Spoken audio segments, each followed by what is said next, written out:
ఇజ్జు ఇజ్జు ఏయ్ ఇజ్జు అన్నది నన్నేనా? నిన్నే ఇజ్జు. నేను నీకేం కుక్కలా కనిపిస్తున్నానా? అది కాదు ఇజ్జు. అదిగో మళ్ళా ఇంకోసారి ఇజ్జు అన్నావంటే కాలెత్తి కుక్కేం చేస్తున్నా అది చేయాల్సి ఉంటుంది చూడు. మా ఊళ్ళో ఇజ్జు అంటే అయ్యా అని అర్థం. ఇజ్జు అంటే అయ్యా అని అర్థమా? మరి ఉస్కో అంటే అమ్మా అని. ఇదెక్కడ ఊరయ్యా? తగలబండి ఊరు. నువ్వు నాకిన పల్లి. అవును, మీరు ఆబోతు అక్కయ్య గారు కదూ? అయితే నేను మీ అక్కగారి కొడుకుని ఎంకమ్మని ఎంకమ్మని ఎంకమ్మని. మీ మామ ఎప్పుడో పోయాడు. మామయ్య పోయాడా? ఎంత పని చేస్తావురా దేవుడు. నీ శవాన్ని చూసే అదృష్టం కూడా లేకుండా పోయావురా. ఏంటిది? లేకపోతే ఏంటంటే మా అమ్మ పోతూ పోతూ 2 డాబాలు 4 ఎకరాలు నా చేతిలో పెట్టి మీ మామయ్యకి రా అని చెప్పి మరీ చచ్చిపోయింది దేవుడు. 2 డాబాలు 4 ఎకరాలు? అవునండి, అనుభవించే అదృష్టం లేక పైకి వెళ్ళిపోయాడు నాయన. వెళ్ళిపోలేదు, మీ మామ బతికే ఉన్నాడు. నేనే మీ మామని, ఆంబో తక్కయ్యని. నువ్వా? కుంక. కుంకనా? కుంక అంటే మా ఊళ్ళో స్వామి అని.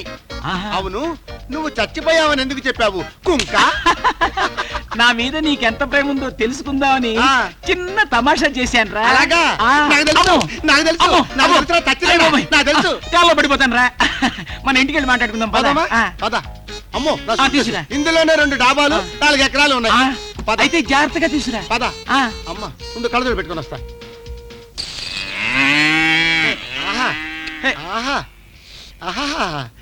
అక్కయ్య మామ, మీ ఊళ్ళో చాలా ఏనుగులున్నాయే. ఏనుగులా? ఎక్కడ బాబు? అవిగో కనపట్టల్లా. అవి ఏనుగులు కావు, గేదెలు. గేదెలను పట్టుకుని ఏనుగులు అంటావేమిటి? మా ఊళ్ళో గేదెల్ని ఏనుగులు అంటారు తెలుసా? ఎవరక్కయ్యా కుర్రాడు? వీడా నా మేనల్లుడు, ఊరి నుంచి ఇప్పుడే వచ్చాడు. మామా, ఈ ఇజ్జు ఎవరు మామా నీకు తెలుసా? మన ఊరు పూజారి గారా. చిరంజీవి గోదావరి మీద పడవ నడిపేవాడు. ఆ ఒడ్డు నుంచి ఈ ఒడ్డుకు, ఈ ఒడ్డు నుంచి ఆ ఒడ్డుకు పడవ నడిపేవాడు. విజయశాంతి గట్టు మీద జమీందారి గారి కూతురు. విజయశాంతిని చూపించగానే ఓ పాట ప్రకృతి మీద. పెట్ట పెట్ట చెట్ట చెట్ట చెరు కట్ట కట్ట పాము పుట్ట పుట్ట. అమ్మా సక్కు. నాన్న గుమ్మడి. గుమ్మడే? గుమ్మడేంటండి? మీ అమ్మాయికి సొరకాయలు దోసకాయలు గుమ్మడికాయలు అంటే ఇష్టమా? మా నాన్న సినిమాలో గుమ్మడిలా చాలా మంచివారు, అందుకే గుమ్మడి అని పిలుస్తాను. గుమ్మడి నాన్న, ఈ కొత్త క్యారెక్టర్ ఎవరు? వీణ్ణి బావమ్మా, మీ అత్తయ్య కొడుకు. మా అమ్మాయి సినిమా కథలు బస్తాలు బస్తాలు రాసింది. అప్పుడప్పుడు పరుచూరి బ్రదర్స్, జంఝాల, ఎంవిఎస్ హర్నాథరా లాంటి వాళ్ళు కథలు అడుగుతుంటారు. పాత సినిమాల్లో దేవికలా, కొత్త సినిమాల్లో రాధికలా ఉంది. పాత సినిమాల్లో రేలంగిలా, కొత్త సినిమాల్లో బ్రహ్మానందంలా ఉన్నాడు. నువ్వు లప్పానివా? లప్పమా? అవును లప్పం. మా ఊళ్ళో పెళ్లి కాని ఆడపిల్లల్ని లప్పం అంటారు కుమారి. నా పేరు సక్కుబాయి గొట్టం. గొట్టమా? మా ఊళ్ళో పెళ్లి కాని మగోడిని గొట్టం అంటారు కుమారుడా. అలానా లప్పం? అలానే గొట్టం. ఇలా పదండమ్మా. వావ్, చాలా బాగుంది కదూ? అమ్మాయి గారు తమ గది ఇటు. అలాగా, థ్యాంక్ యూ.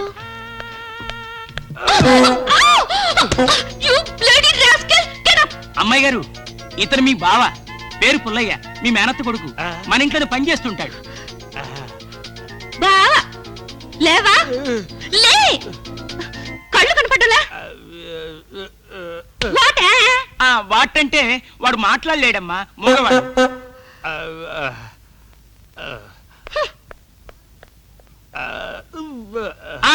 వెధవ, వెళ్ళి దీన్ని సద్దు. మూగ వెధవ, వీడి మొహానికి. డాడీ,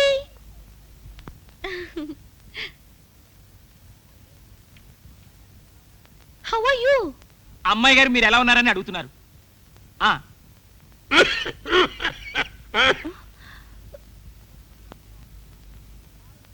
కొంచెం దగ్గుగా ఉందమ్మా.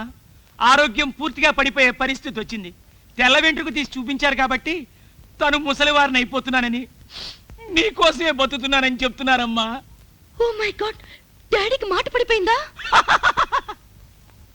లేదు తల్లి, మున్సిపాలిటీ వాళ్ళు వారానికోసారి మురికి కాలువలు బాగు చేసినట్టు ఆ. అయ్యగారు వారానికోసారి మౌనవ్రతం చేసి మనసు బాగు చేసుకుంటూ ఉంటారు. అలాగా అయితే మీరు రెస్ట్ తీసుకోండి డాడీ. వస్తాను. బాయ్. Take care. అయ్యా, అమ్మాయి గారు తమని పూర్తిగా విశ్రాంతి తీసుకోమంటున్నారు. ఆ!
మంచిగా పోతే చెడు ఎదురవుతుందిరా పుల్లయ్య.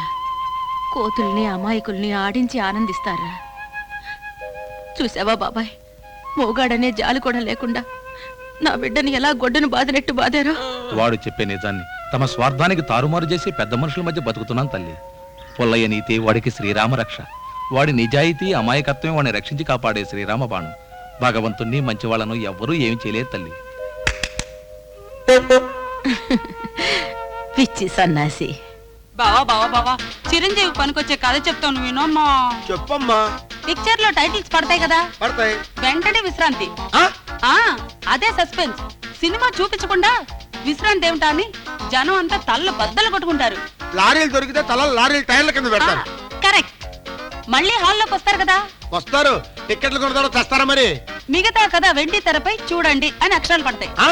ఆ ఆ తర్వాత పెద్ద శబ్దం. ధడాం. బస్సు బస్సుమ్మా. అంటే శుభం. ఆహా చింపు, నీకింత పెద్ద పెద్ద తాడ్స్ ఎలా వస్తాయమ్మా? టిక్కు టిక్కు టిక్కు.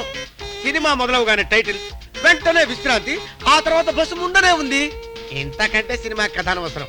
నీకింత టాట్స్ ఎలా వస్తాయమ్మా? హిందీలో తీస్తే అమితాబ్ బచ్చన్ బాగుండడు. బచ్చన్ బాబాయ్ అతను కూడా నీకు తెలుసా? నన్ను ఇన్సల్ట్ చేస్తున్నావు చింపు. నేను చపాతి అయితే వాడు కుర్మా, నేను పకోడీ అయితే వాడు అల్లం పచ్చడి. ఆ. అసలు వాడు నన్ను ఎలా చూస్తాడో తెలుసా? ఎలా చూస్తాడమ్మా? ఇలా బుగ్గలు పట్టుకుంటాడు, అమ్మో. ఇలా దగ్గరకు వస్తాడు, ఆ. ఇలా కౌగిలించుకుని టిక్కం టిక్కం టిక్కం టిక్కం టిక్కం ఒరేయ్, టిక్కం. ఒరేయ్, నిన్ను చంపేస్తా. వెంకమ్మా, ఏమన్నానా? ఒరేయ్, ఒరేయ్. ఎందుకు మామ అంత ఆవేశపడతావు? ఒరేయ్, నీకు పిచ్చి పిచ్చిగా ఉందా? నా కూతురుతో సరసాలాడతావుట్రా నువ్వు. ఇంకెవరు కూతురు ఆడమంటావు? ఆ? ఒరేయ్, నిన్ను తంతా ఆ? తంతా. ఆ! తంతా అంటే మా ఊళ్ళో కొట్టు అని అర్థం మావయ్య. నిజంగా అడిగి కొట్టించుకునే మావయ్య దొరకటం నా అదృష్టం కాదు. ఇదెక్కడ అదృష్టం రా? ఇదిగో ఇప్పుడే చెప్తున్నాను, నేను లేనప్పుడు నా కూతురికి 6 అడుగుల దూరంలో ఉండాలి. అలాగే. పెళ్లిగాని పిల్లని ముద్దులు పెట్టుకుంటే పురుగులు పడి చేస్తావరా? నిజంగానా? నిజం, నిజంగా? నిజం. అయితే ఉండు. ఆ! అవును మావయ్య, మా ఊళ్ళో పురుగు అంటే స్వర్గం. ఆ? స్వర్గంలో పడి చచ్చిపోదామని ముద్దు పెట్టుకున్నా. ఆ! గుమ్మడానికి మళ్ళీ గుండె నొప్పి వచ్చింది. ఇక్కడ విశ్రాంతి. కాదు బస్సు. విశ్రాంతి. బస్సు. విశ్రాంతి. బస్సు. అమ్మో! నా గుండె నొప్పి తగ్గిపోయింది. ఏం చెప్పావు బాబు? పురుగంటే స్వర్గమా? కాదు, ఆ. స్వర్గం అంటే పురుగు. ఓహో, స్వర్గం అంటే పురుగా? ఆ. ఇన్నాళ్ళు స్వర్గం అంటే పురుగు అనుకోలేదు, ఆ. పురుగే స్వర్గం అనుకున్నాను. అనుకుంటావురా? స్వర్గం స్వర్గంగా అనుకుంటావా? చూసినప్పుడు పురుగు పురుగు కాదా? ఆ. పురుగే స్వర్గం అయినప్పుడు స్వర్గం పురుగు కాదా? చింపు, మళ్ళీ మనం పురుగులో పడదామా? పో బావా ఆ? అయ్యో